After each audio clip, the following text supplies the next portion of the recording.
IPL 2026 season తొలి మ్యాచ్లోనే Sunrisers Hyderabad పగ్గాలు చేపట్టిన ఇషాన్ కిషన్కు మిశ్రమ అనుభవం ఎదురైంది. డిఫెండింగ్ ఛాంపియన్తో జరిగిన ఈ పోర్లో ఇషాన్ ఒత్తిడికి లోనైనట్టు స్పష్టంగా కనిపించింది.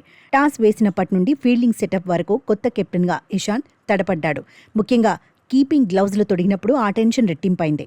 ఈజీగా పట్టుకోవాల్సిన బంతులను కూడా విడిచిపెడుతూ ప్రత్యర్థికి బౌండరీలో గిఫ్ట్గా ఇచ్చేశాడు. ఇషాన్ కిషన్ చేసిన ఈ కీపింగ్ తప్పిదాలే సోషల్ మీడియాలో ఇప్పుడు హాట్ టాపిక్గా మారాయి. ఫీల్డింగ్లో విఫలమైన బ్యాటింగ్లో మాత్రం ఇషాన్ కిషన్ కెప్టెన్ ఇన్నింగ్స్తో అదరకొట్టాడు.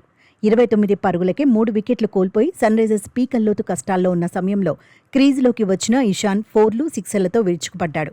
కేవలం 38 బంతుల్లోనే 8 4లు, 5 6లతో 80 పరుగులు చేసి జట్టుకు భారీ స్కోర్ అందించాడు. ఆఖర్లో అనికేత్ వర్మ మెరుపు ఇన్నింగ్స్ తోడవడంతో సన్రైజర్స్ 20 ఓవర్లలో 201 పరుగుల భారీ స్కోర్ సాధించింది.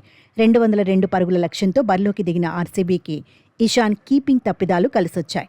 బౌలర్లు ఒకవైపు పరుగులు సమర్పించుకుంటుంటే వికెట్ల వెనుక ఉన్న కెప్టెన్ కనీసం బంతిని ఆపలేకపోయాడు. 2 సార్లు బంతులు నేరుగా గ్లౌజుల కింద నుంచి 4లుగా వెళ్లడం బౌలర్ల ఆత్మవిశ్వాసాన్ని దెబ్బతీసింది. కెప్టెన్గా బౌలర్లను సమన్వయం చేయడంలో, ఫీల్డ్ సెట్ చేయడంలో ఇషాన్ విఫలమయ్యాడు.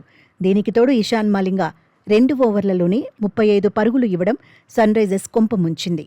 ఆర్సీబీ బ్యాటర్లు విరాట్ కోహ్లీ, దేవదత్ పడిక్కల్ సన్రైజర్స్ బౌలర్లతో చెలగాటమాడారు. పవర్ ప్లేలో ఫిల్ సాల్ట్ వికెట్ పడినా ఆ తర్వాత కోహ్లీ, పడిక్కల్ పరుగుల ప్రవాహానికి అడ్డుకట్ట వేయలేకపోయారు. వీరిద్దరి దాటికి 202 పరుగుల భారీ లక్ష్యం కూడా చిన్నపోయింది. కేవలం 15.4 ఓవర్లలోనే 4 వికెట్లు కోల్పోయి ఆర్సీబీ లక్ష్యాన్ని ఛేదించింది. జాకబ్ డప్పీ 3 వికెట్లతో ఆర్సీబీ విజయంలో కీలక పాత్ర పోషించి player of the match award అందుకున్నాడు. తొలి మ్యాచ్లోనే ఓటమి పాలవ్వడం సన్రైజర్స్కు పెద్ద దెబ్బే. బ్యాటింగ్లో ఇషాన్ కిషన్ ఫామ్ ఆశాజనకంగా ఉన్న కెప్టెన్సీ, కీపింగ్లో అతను మెరుగుపడాల్సిన అవసరం ఎంతైనా ఉంది.